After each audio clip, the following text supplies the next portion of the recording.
Okay, let's carry on then, shall we? So, we're listening to this lady who is one of the people changing the way her village looks, making it much more green and much more full of flowers and agriculture. Can you catch her accent? She has a very strong North England accent. For example, she says, instead of differently, she'll say differently. Instead of leave, you know, and lots of little things like that. When you live in England, you get used to different accents from different people, but maybe for yourselves a little bit strange. But she has quite a strong North England accent. Okay, let's have a look at some of the vocabulary that she was using and see which ones you know and which ones are new to you.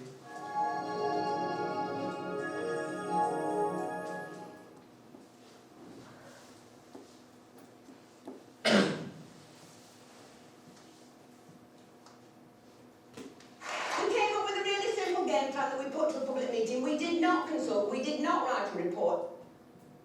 Okay, so first one, to come up with something. Any ideas before you see the choices?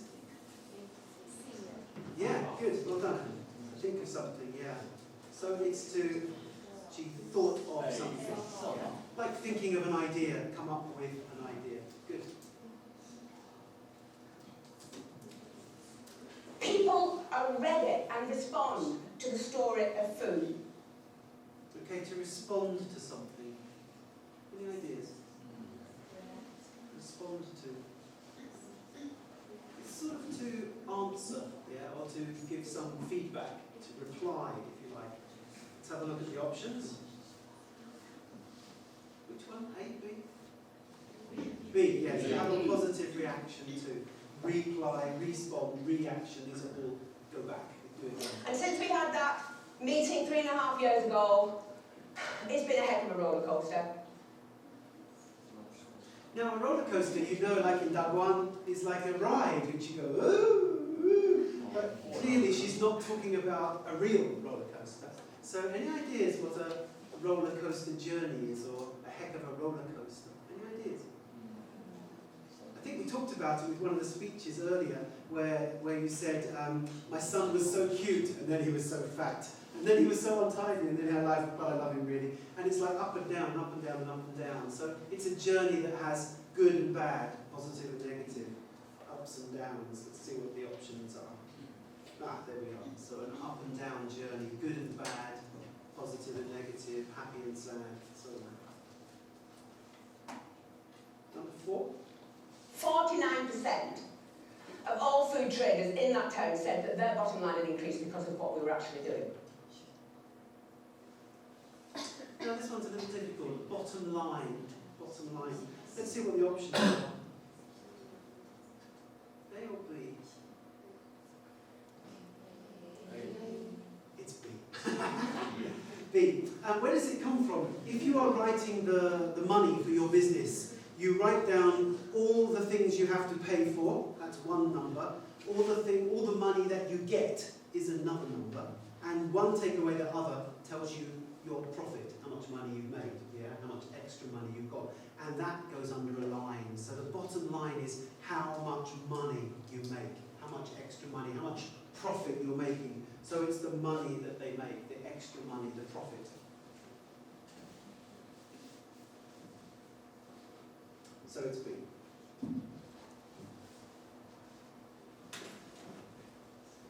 Number 5.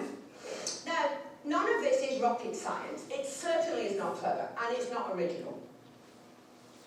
So what does rocket science here mean? You know, sending a rocket to the moon means you have to do a lot of science, but what is the meaning of it here? Very complicated or very expensive? Very complicated, yeah, very difficult. And we use this usually in a negative way. We would say it's not rocket science, meaning it's not difficult, you know?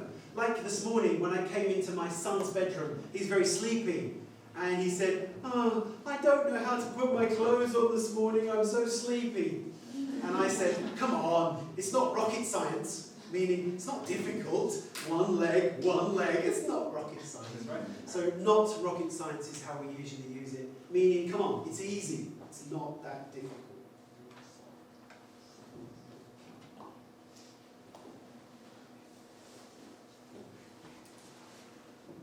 And then number 6. It certainly is not clever, and it's not original, but it is joined up, and it is inclusive. So inclusive, what does that mean? Inclusive. Involved? Involved. Yeah, it is about involved, but is it some people involved or everyone involved? That's the question. It's everyone, yeah. So inclusive means everyone is involved, everyone is taking part. It involves everyone, yeah. So inclusive. I've seen some Chinese teachers and they just teach to the children at the front because the children at the front are good, clever, listening, well behaved. And they leave the children at the back because they are the boys, they are the naughty, they are not listening, you know. But a good teacher tries to be inclusive and give everybody a chance and keep the whole class interested. Okay, so inclusivity, involving everybody. Okay, so those are the new words for today. Let's have a look at them once more.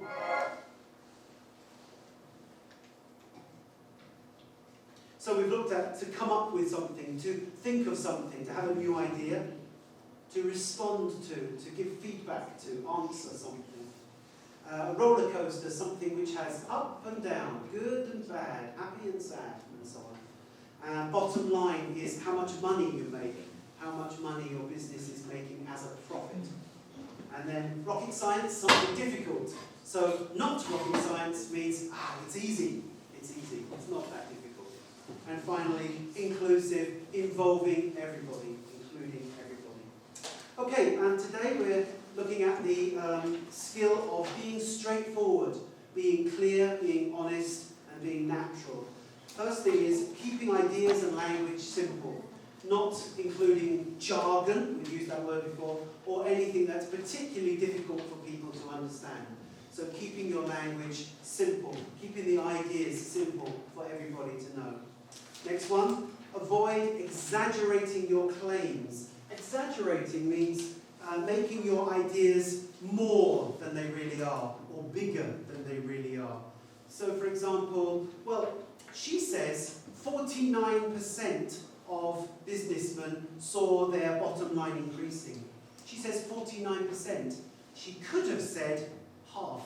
But that wouldn't be true. That would be exaggerating a little bit. She could have said nearly all.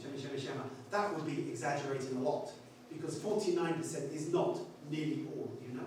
But she was very honest and she said 49%. Not 50, not 70, not 80, not 100, not most, but 49%. Still a good number, but she was very honest and she didn't exaggerate her claims, okay? So avoid exaggerating what you're saying, try to be honest. Next one, plenty of real examples. Don't just give general ideas, but give examples. Like when she's talking about her town, she says, we put some flowers by the police station. We put some flowers around the doctor's surgery. We put some herbs next to the garden. She's giving real specific examples. And personal. She's not talking about something she's read, but she is in the middle of it. She knows all about it. It's about her and her town. Okay, so let's have a look at her doing that, just for a few minutes. Some examples.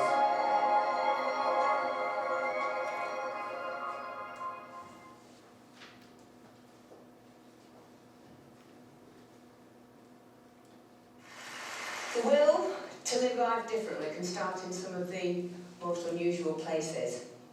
This is where I come from. Personal, okay, this is where I come from. This is my hometown. It's all about where she comes from, so it's very personal. It's a market town in the north of England, 15,000 people, between Leeds and Manchester, fairly normal market town. Used to look like this, and now it's more like this. With fruit and veg and herbs sprouting up all over the place. We call it propaganda gardening. Corner of our railway station car. So examples now, the corner of the railway station car, front of our health centre, people's front gardens, and even in front of the police station. Really example. And although these are really, really small steps, that increasing local economic confidence is starting to play out in a number of ways. So we now have farmers doing cheese, and they've got their flocks of rare breed pigs. They're doing pasties and pies and things that they would never have done before. Okay, she's using simple language, pigs, cows, and more chickens and more hens. She's speaking fast, but she is giving simple language for the audience. She's not making it difficult for them. We've got increasing market stalls selling local food, and in a survey that local students did for us, 49% of all food traders in that town said that their bottom line had increased because of what we were actually doing. So there we are, 49%, not half, not most, but she's honest, 49%, exactly the right amount. And we're just volunteers, and it's only an experiment. Now, none of this is rocket science. It certainly is not clever, and it's not original. But it is joined up, and it is inclusive. This is not a movement for those people who are going to sort themselves out anyway. This is a movement for everyone. We have a motto: if you eat, you're in.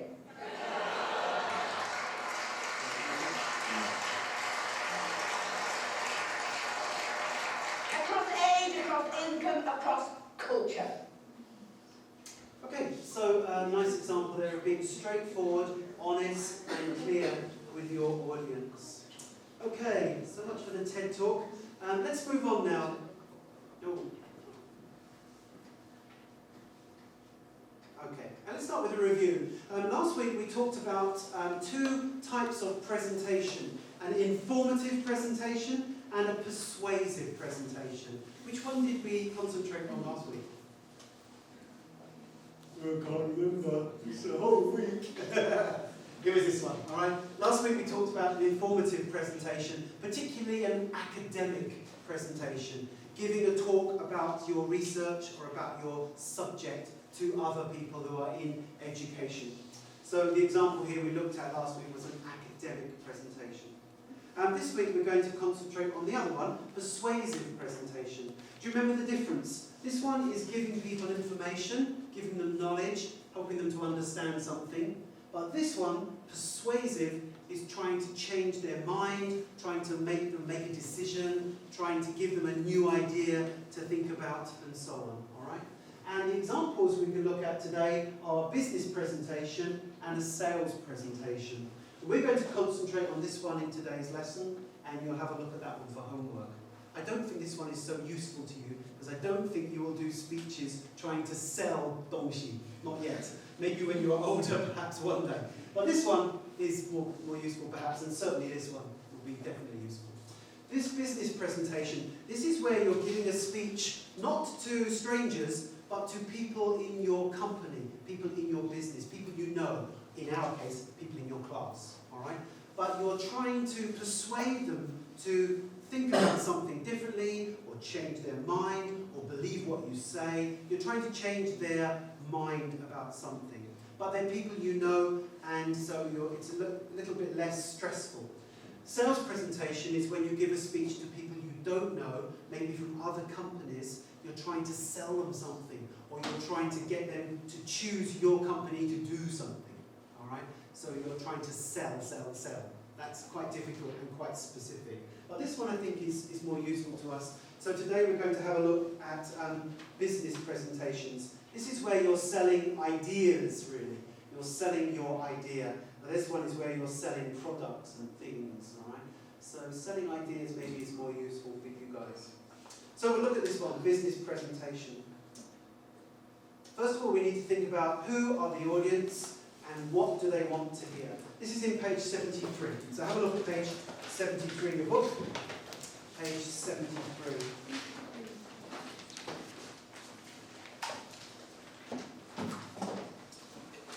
Okay, page 73, and the blue line there, persuasive presentation, business presentation there. Let's have a little read of this.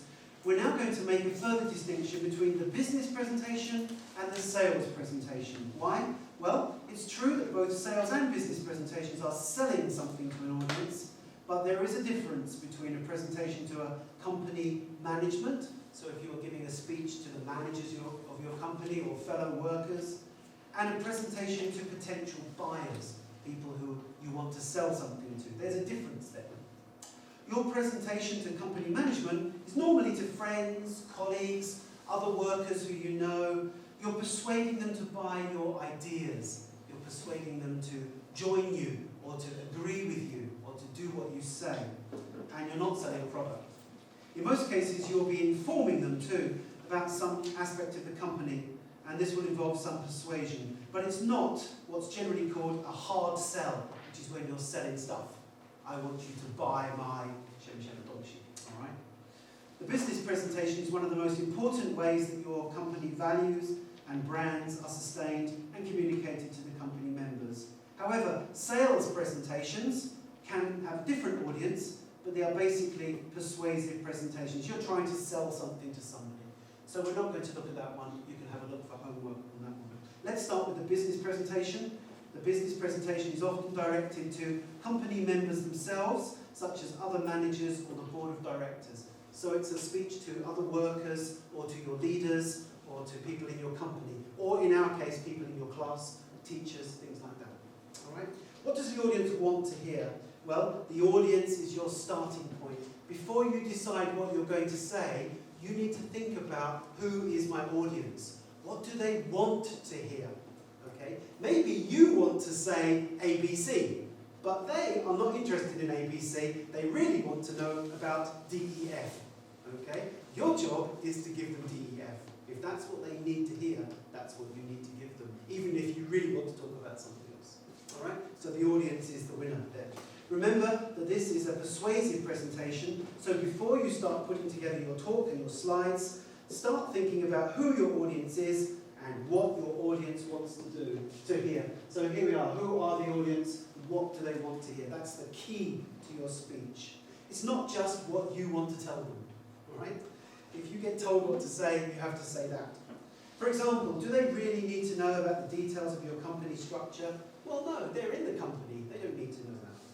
They may be more interested in understanding about how your proposition could directly benefit them.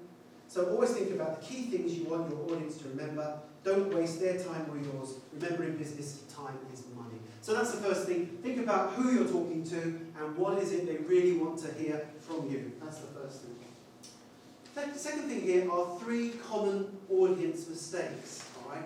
3 mistakes that people often make about their audience. First of all, what they say is too complicated for the audience. Okay? It's rocket science. It's too difficult for them. Secondly, the second mistake is the opposite. Too simple, yeah. Sometimes what you say might be too simple for your audience. That's a problem too.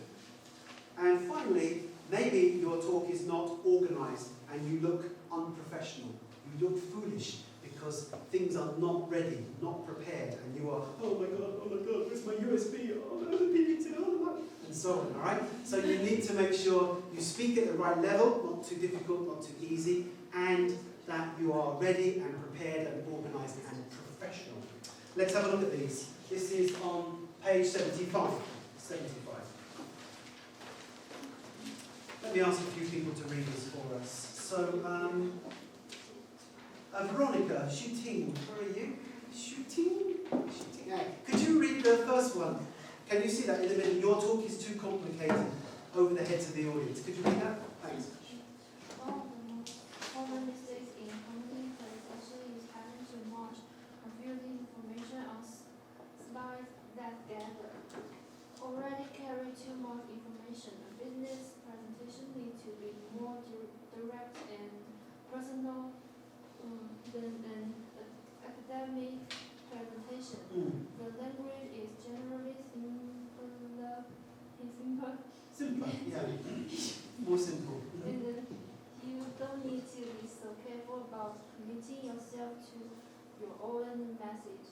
If you think that the proposal or product is good, show us that you do.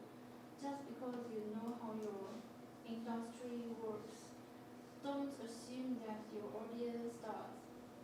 Simplify your proposition and aim to leave your audience knowing that what you do. If you make things too complicated, people will stop listening. Thanks, Shooting. Very nice, yeah. So, remember who you're talking to. Maybe it's the bosses of your company, maybe it's people that work with you. You don't need to make things too complicated, just to show them how clever you are, all right? They will just fall asleep if everything is too difficult for them to understand. Sometimes your boss in a company, he knows about the company, but he doesn't know the detail of what happens day by day. Now, if you start talking about what you do in your job, and it's too complicated, and he doesn't really understand it, that's not very helpful, okay? So you need to make things simple enough for your boss to understand, all right? You need to make your language simple and make the ideas simple. So that's making it not too complicated. Over the heads, like this. When people can't understand you, we say it goes over their head, and they can't really catch what you're saying. Okay, so that's the first one then. Too simple is the second. Let's ask Yang Han. So number 2, could you read this one? Thank you. It may come as no surprise that the second most common mistake is being too simple and not challenging your audience enough. If you treat your audience as though they don't know very much, they will not like you. Yeah, thank you. I think this one's almost worse than the first one. If you treat them as, and by giving them stuff that's too simple, if you say, hello everybody, I'm going to tell you what I do in my job today, is that alright? Fine, okay. You know, and your manager will be like, what are you doing? You know, I'm your boss, I'm not a child. So you need to make sure that you speak in a professional way and not simplify it too much. So that's difficult, right? You need to make sure it's not too difficult, but also not too easy. You've got to find the right level in the middle there. All right, don't talk down to your audience. Don't treat them like babies. Okay, and finally, number 3, talk is not organised. Let's ask Ching Yao. Can you do this one? Thanks, Ching Yao. Everyone likes good organization, particularly business people. If you arrive late, spend a long time getting your slide projector working and then get the slide mixed up, you won't make any sale to anyone. There's no substitute for good planning and good organization and good research. Where is the venue? How do you get there with plenty of time to set up your equipment? Will your room be booked? What are the security procedures? Will they be transport orders? Does it have the equipment you need? Yeah, thanks very much. Good. So you need to be organised. Don't get there late, get there early. Make sure you have the things you need, computers, projectors. Make sure your USB is with you and it's working, you know. Make sure it's working properly. Make sure you have pens and water and whatever else you need, all right, before people start to arrive, because otherwise you'll look unprofessional and it would look silly. So you need to make sure you are completely organised, and that's a sign of professional. So there's 3 common mistakes which we need to avoid. Okay, let's move on now. And what are the planning steps for doing a business presentation? This is on page 75 to 77.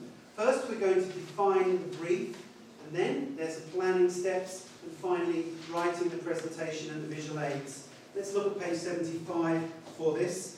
Business presentation planning, defining the brief, planning, and then writing the presentation visual aids. What does it mean, defining the brief? The brief is what your boss says to you that he wants you to talk about. It's the plan. He says, please tell us about your research project. Okay? That's the brief. All right? And so you say, okay, I can tell you about that. All right? Please tell us about this item that we're trying to sell, you know, and how you've made it better or something. Thank you. That's my brief. The brief is the instructions about what you need to talk about. Is that clear? Yeah? All right? However, maybe that's not enough, and you need to ask him some questions to define that, to find out exactly what he means. If he says, tell me about your research, that's your speech about your research, you might need to think, do you want to know the history of my research, how it started? Or do you want to know the people in the research that are working with me? Or the results of my research, which we're getting now? Or how the research and the company fit together? What exactly do you want to know about my research? So questions like this will define the brief more accurately. If you turn over, have a look at page 76. Some questions you might ask when you get your brief. What is the goal of the presentation? And here it says, is there a hidden agenda? talk about that in 1 minute, okay? Second one, what is the audience expecting to see and hear? What do they really want to find out? What do they already know? How many people will be there? How much time do I have to do my talk? What's the venue? What's the place where it's happening? What is the time and the date when it's starting? Who's responsible for getting everything together? What equipment will be available? And in this way you are defining your brief and getting precise information about your speech, not just hoping that everything will go okay.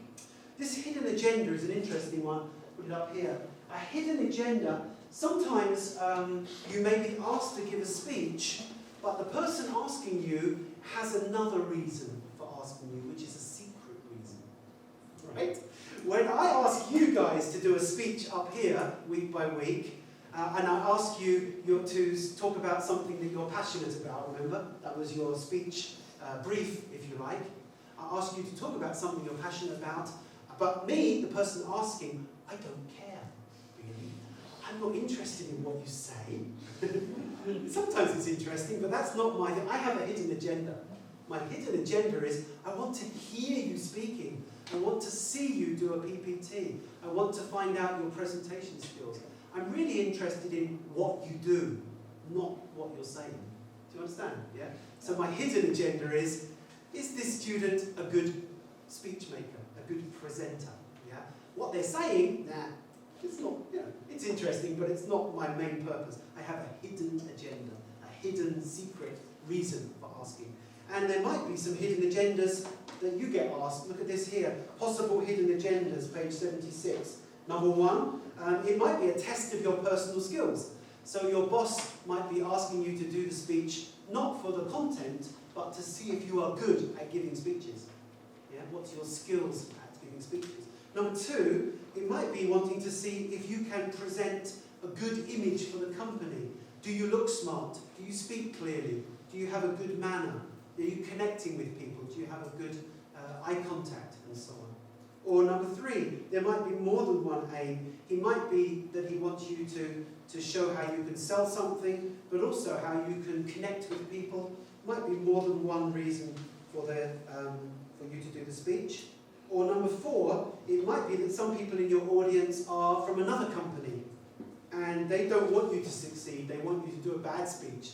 Maybe they want to sell the donkey that you want to sell. Yeah? So how do you deal with that? How can you deal with having people in the audience who are not being helpful? Or finally, number five, he might be asking you to give a speech which is some bad news.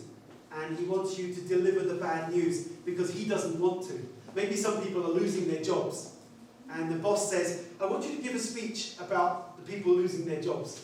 Okay? Because I don't want to. Yeah? And so your job's like, oh, okay. And you have to give that speech. His hidden agenda is he doesn't want to do it. He wants you to do that terrible job. All right? So there are lots of possible reasons, not just the main reason he says, there might be other reasons too. All right? That's the hidden agenda one. So that's that one there. Secondly is planning. Planning is over on page 76, 77. Can you see this grey box, page 77? Yeah? We saw one like this before, do you remember?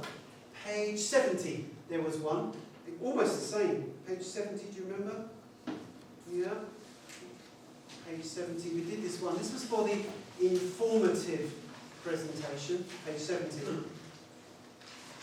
But today we're doing one for the persuasive presentation, page 77. Okay? I'm not going to go through it in a lot of detail, but it's split into two parts. The top part is an audience who know about your topic. They already know something about your research, let's say. And the bottom part, audience who are not familiar with your topic. And you do it in a slightly different way. For introduction, the first two are the same, but the bottom one has a 3 and a 4 extra points, outlining how important your topic is, explaining technical terms and jargon.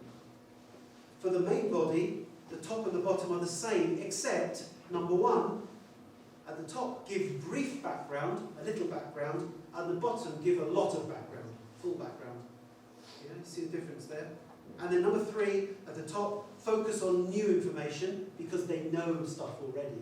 But the bottom, focus on old information, because they don't know the stuff already. Okay? And conclusion is the same.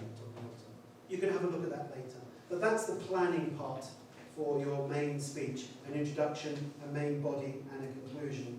And finally, writing the presentation, making the visual aids. This one is at the bottom there. Once the planning is over, page 77, you have to actually write your presentation and produce your visual aids, PPT or whatever. All right? Since this process is broadly similar for all types of presentations, we'll cover the common basics at the end of this unit. All right? So we're going to have a look now at visual aids part of it. Let's have a look at some basic visual aids rules. First of all, what are visual aids? What does visual mean? Visual. Eyes, seeing. Yeah, good. And aids? Help. Yes, help. Good. Aid to aid is to help. So visual aids, things you see which help you to follow the speech. All right? Now, we've seen PPTs, lots of them. This is the main way that we do our visuals at the moment. But there are other ways. What else could you have as a visual aid? Yeah, go on. A bit louder. Signs. Yeah, signs. Did you say signs or signs? Silence. Silence. Silence. Silence, like being quiet. Silence. That's not a visual aid, is it? These are visual things that you see. I don't think you can see silence, but you can see signs. So you could hold up a sign, or a piece of paper, or a picture, or something like that. Physical, flashcard, something to put on the board. You could use your blackboard as well, as a visual as well. Good. Anything else? PPTs, yeah, we've done PPTs, we've done signs. What else is there? Dongxi, you could show something. I want you to buy this. Look at this bit here, look at this bit here, So we could do some real thing, some real sign thing. There's another one as well.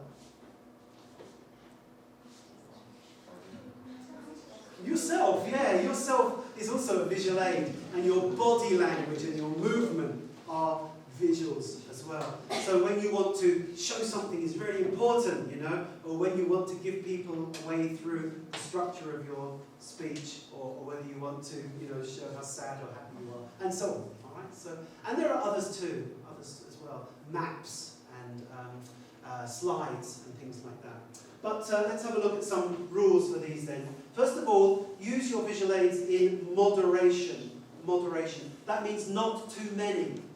Okay? Not too many. If you do 10 minutes speaking, how many slides? How many PPT slides for 10-minute speech? What do you think? How many do you think?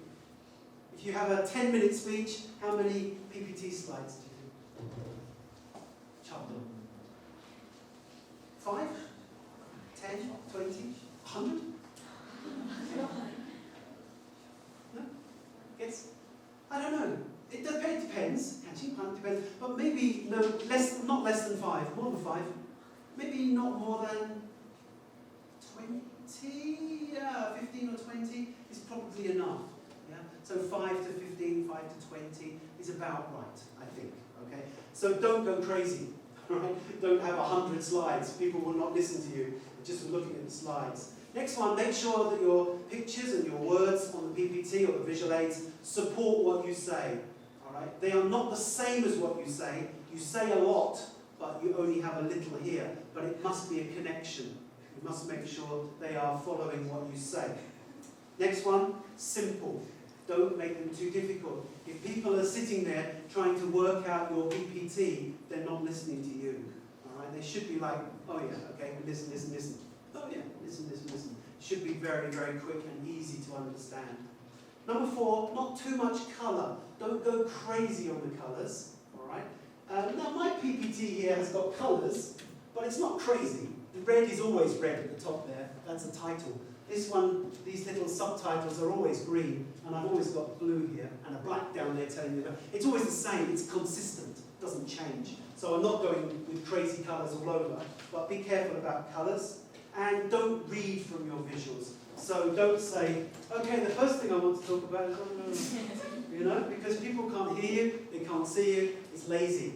You do have something here, but it should be just a few words, and then you're speaking what you say after that. This is coming from page 82. Page 82.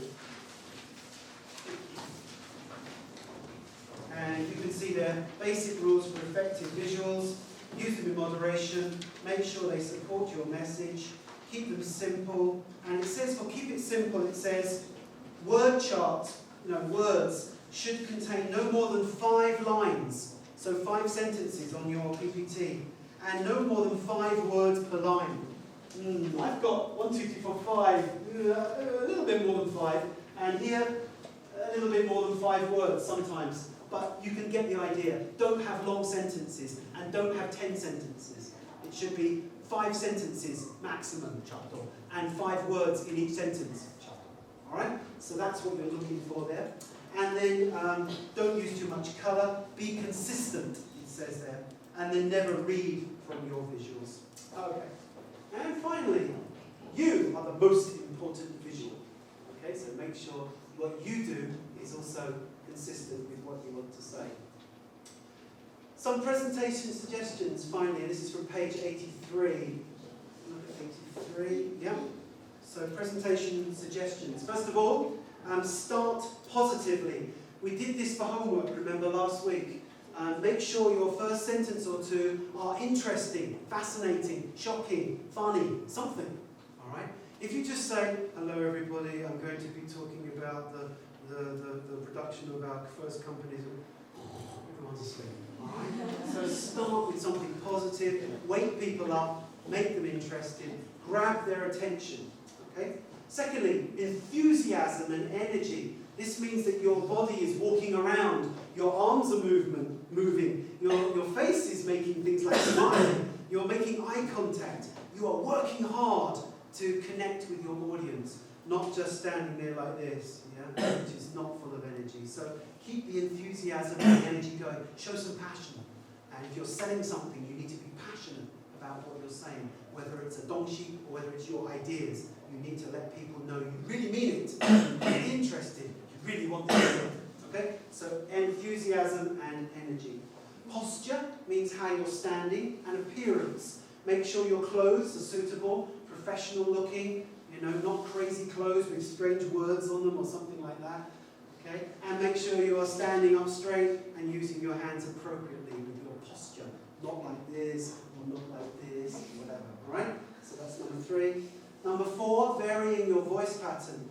Don't be a robot. Hello everybody, I'm going to give you a speech about... Alright? Sometimes you want to talk quite quickly, sometimes slowly. Yeah.